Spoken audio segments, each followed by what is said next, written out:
الله والحمد لله وصلى الله وسلم على سيدنا رسول الله.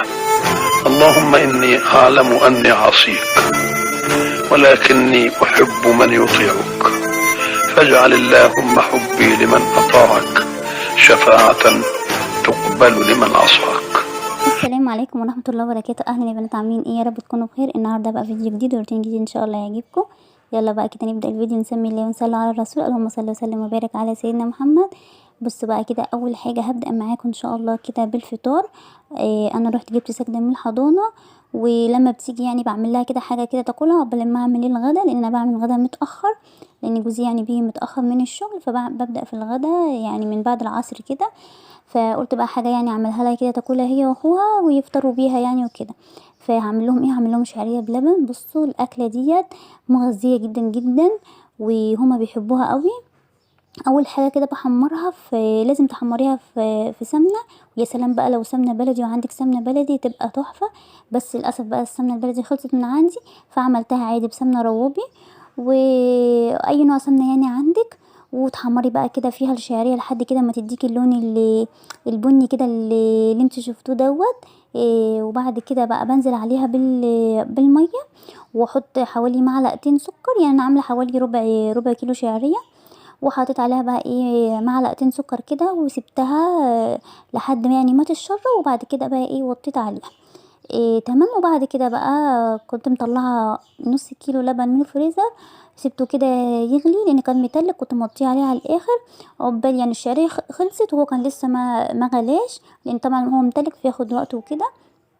بس بقى وعملت كل واحد ليهم طبق كده، وطبعا انا حاطه لها السكر وكل حاجه ومحلياها، وحطيت بقى عليها اللبن كده، وكل واحد ليه طبق كده ياكلوا يفطروا بيه عقبال إيه ما اشوف انا ورايا ايه كده يعني واعمله. بصوا بقى انا كنت عامله صلصه من بالليل. طبعا عملتها معاكم كتير جدا، فمرضتش يعني ان انا ازعجكم بيها بقى لي كتير، يعني بقى لي كام مره بعملها معاكم. فانا كنت عاملاها من بالليل وقطعتها. يعني اللي ما يشوفش الفيديو قبل كده، انا بغسلها حلو جدا، وبعد كده بقطع اللي هي الحته الخضراء اللي فيها كده من فوق، وبحطها كده في حله، وما بحطش عليها ميه ولا اي حاجه، واعملها كده على نار متوسطه واغطيها واسيبها بقى كده ايه مع نفسها. وبعد كده اسيبها تبرد واضربها في الخلاط. وبعد كده بقى اصفيها، لازم يعني اصفيها واعصرها وكده. وبعد كده اغليها تاني على البوتاجاز، تغلي كده غلوتين. وبعد كده بقى اسيبها تبرد برضو واحطها بقى في الكيس. فانا كنت عاملاها من بالليل، فخلصتها متاخر، فبعد ما غليتها وبرد حطها في التلاجة، وقلت لما اصحى الصبح بقى كده ابقى اقعد بيها في الكيس بتاعتها. بصوا انا زي ما قلت لكم قبل كده، انا بحب بعمل ال- الحكايه دي، ان انا اجيب يعني طماطم وافرزها، بتنفع معايا جدا وبتنجز معايا والله، وفي نفس الوقت بتوفر معايا. يعني لما بجيب كميه زي كده، يعني شوف هتعمل معايا كميه قد ايه دلوقتي. والحبه اللي انا جبتهم دول ب10 جنيه، مش عارفه كان تقريبا 3 او 4 ب10 يعني. مش بجيبها اللي هي الجامده او اللي هي السلطه، لا بجيبها مستويه شويه، عشان هي كده كده هتعمل صلصه، فمش بحب اجيبها جامده قوي. فلما بيكون في فرصه قدامي ان انا اجيبها وكده، ما بتاخرش. حتى لو انا مش عامله حسابي ان انا اجيبها النهارده، يعني لو لقيتها قدامي وانا مش عامله حسابي، لا بجيبها. بتنفع معايا، وممكن يعني تقعد الكميه دي تقعد معايا اسبوع، وكمان ممكن تقعد معايا اسبوعين و... وبتنجز معايا بصراحه وحلوه جدا. بصوا يعني زي ما انا قلت لكم، يعني ب10 جنيه، شوف عملت معايا كميه قد ايه. طلع معايا 8 اكياس.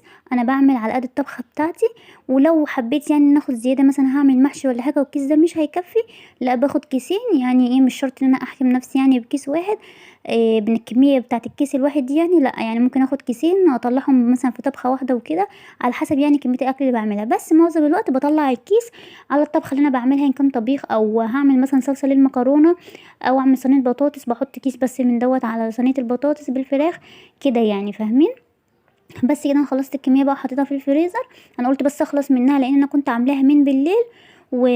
وسبتها يعني في التلاجة، فخايفه يعني ان هي تبوظ وكده، بس هي كده كده كانت مغليه، فانا كنت خايفه ان هي تبوظ وعملتها معاكم يعني، وحطيتها بقى في الفريزر. هعمل بقى الغدا معاكم زي ما قلت لكم كده. انا بعمل غدا مثلا من بعد العصر كده. هعمل ايه بقى النهارده؟ هعمل رز بالبيض، اكله مغذية جدا جدا، وفي نفس الوقت موفرة، مش مكلفة خالص. يعني بقى خلاص بقى احنا يعني بناكل لحمة وفراخ وبنعمل اكلات كتير بالحاجات دي باللحمة والفراخ. يعني نيجي يوم كده نغير كده نعمل اكلة اقتصادية، وفي نفس الوقت برضو تبقى مغذية لاطفالنا و... ويتغذوا يعني منها ويشبعوا منها وكده. بصوا بقى انا بعمله ازاي. انا بحمر البصل، عملت بصلتين متوسطين، اتنين يعني متوسطين او واحدة كبيرة، او ممكن يعني تعملي واحدة كبيرة. المهم بقى تحمريها كده كويس، يعني تدي اللون البني، مبقاش ما تسمرش قوي معاكي. زي الرز الصيادية كده اللي احنا بنعمله جنب السمك، هو زيه بالظبط ونفس الطريقة. وبعد كده بنزل بالرز كده واقلب شوية كده معاه، وبعد كده بقى احط المية بتاعتي واحط الملح. اول لما يتشرب بوطي عليه، مش بوطي عليه بقى، انا بحطه على العين الصغيرة خالص زي ما انتوا شفتوا. بحبه كده يستوي على العين الصغيرة خالص. يعني ممكن احمر البصل، او لو هعمل رز بشعرية احمر على العين الكبيرة عشان تنجز معايا. وبعد كده لما يتشرب بقى بحطه على عين اصغر عين، تبقى عين هادية يعني وكده، ويستوي براحته. انتوا عارفين بقى الرز ايه، لازم كده تسويه كده على الهادي.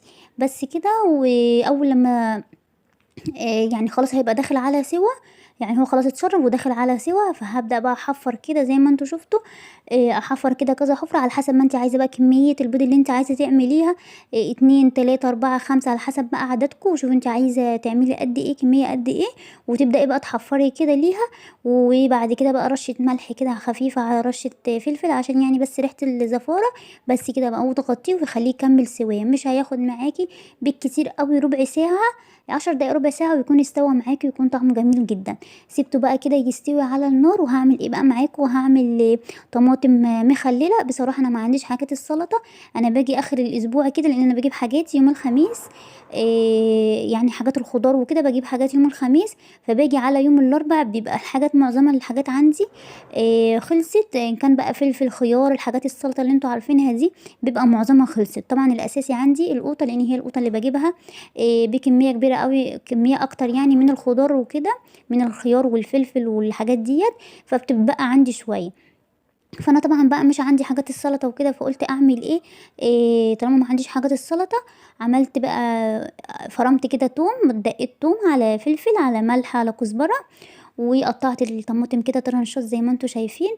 وبعد كده حطيت بقى معلقتين خل على معلقتين زيت، وهبدا بقى اقلبهم كده كويس جدا. ويا سلام بقى لو انت معاكي عودين بقدونس، بس انا صراحه ما كانش معايا، ما كانش عندي، فقضيت بها كده وخلاص. وبس كده، وكانت طعمها حلو قوي، يعني حلوه كده ايه، حاجه حرشه كده جنب الاكل اللي احنا بناكله دوت. زي ما قلت لكم انا كانش عندي حاجه السلطه، فقلت بقى اتصرف. يعني مش شرط ان انت تعملي حاجات، يعني تعملي سلطه تقولي عايزه اعمل سلطه خلاص ما فيش حاجه السلطه خلاص مش هعمل. لا، اتصرفي، اعملي اي حاجه كده. لو عندك خيار بس ممكن تقطعي طرنشات خيار، كده فلفل بس ممكن بقى برضه تقطعي الفلفل. في ناس بتحب الفلفل كده طرنشات، ممكن تقليه لو انت بتحبيه مقلي كده في الزيت، برضه بيبقى طعمه حلو قوي. وسلام بقى لو هو في نسبه حرقان شويه كده، بيبقى طعمه حلو جنب الاكله ديت. يعني اتصرفي كده على قد ما تقدري وقضي كده باليوم. يعني بص انا والله ما كلفنيش اي حاجه، الحاجات دي كلها موجوده عندي في البيت. يعني ما خرجتش ولا اشتريت مثلا فرخه، ولا اشتريت لحمه، ولا اشتريت اي حاجه. لا، قضيت باللي عندي في البيت وباللي موجود، والحمد لله. واتغدينا يعني يوم كده ويوم كده، فالحمد لله على كل حال. بس كده بقى انا عقبال حمرت بطاطس على البوتاجاز، وسبت بقى طبعا الرز خلاص قفلت عليه. قلت بقى اغسل الطبقين بقى اللي هم كانوا موجودين دول مطرح الحاجه اللي انا استعملتها وكده، عشان اوفر يعني عليا في المواعين. كده كده هيبقى في مواعين تاني بعد الغدا، بس يعني ايه اقل شويه من المواعين اللي عليا وكده. عودي نفسك كده وانت بتعملي الاكل، وانت الاكل كده على النار، عقبال ما هيخلص في 10 دقايق، في 5 دقايق بالكتير هتكوني خلصتي الطبقين اللي على الحوض. وتشطبي الحوض كده وتخليه كده نضيف ورايق، عشان يبقى نفسك تتفتحي ان انت تعملي حاجه تاني وتبقي واقفه كده في المطبخ كده وانت نفسك مفتوحه وبالك رايق يعني وكده. بس كده خلصت وشطبت بقى الحوض وغسلته كده. يعني كده اي كلام، انا كده كده يعني بتغسل معايا كذا مره في اليوم، كذا مره بغسل مواعين، فبتغسل معايا كتير يعني في اليوم وكده. بصوا بقى انا كده خلاص قفلت على الرز، قلت اوريكم شكله. بصوا البيض بعد ما استوى بقى شكله عامل ازاي، والله العظيم طعمه تحفه. وكمان على العين التانية كده كنت بحمر بطاطس، قلت يعني اعمل طبق بطاطس كده جنب الاكله دي. وغرفت بقى الاكل بقى كده زي ما انتوا شايفين. وكمان هحط بقى الطماطم بتاعتي، كانت طعمها تحفه والله. طعم التوم بقى والفلفل كان حراق شويه كده، كانت طعمها حلو قوي والله. قمنا من الاكله وشبعانين والحمد لله على كل حال. واكله جميله جدا ومغذيه جدا لاطفالك. يعني انت لو محتاره تعملي اكل ايه من غير لحمه او فراخ، دي الاكله كويسه جدا ومغذيه في نفس الوقت. تمام كده بقى، غرفت الاكل خلاص بقى واتغدينا. وبعد الغدا بقى قلت بقى اقوم اعمل لهم كده ايه عصير كده ولا اي حاجه حلوه كده نشربها واحنا قاعدين. قمت عملت لهم بقى عصير فراوله. انا كنت عندي عصير فراوله مفرزه في الفريزر، فطلعت كيس كده بقى وحطيت بقى عليه الميه بقى والسكر. قلت ايه نشرب كده كوبايتين بعد الغدا وكده يعني نحل بيه. ده بقى الفيديو بتاع النهارده، يا رب يكون عجبكم. بس ما تنسيش لو عجبك تدوسي لايك وكمان تعملي شير لاصحابك. وان شاء الله بقى استنوني في فيديو جديد. مع السلامه.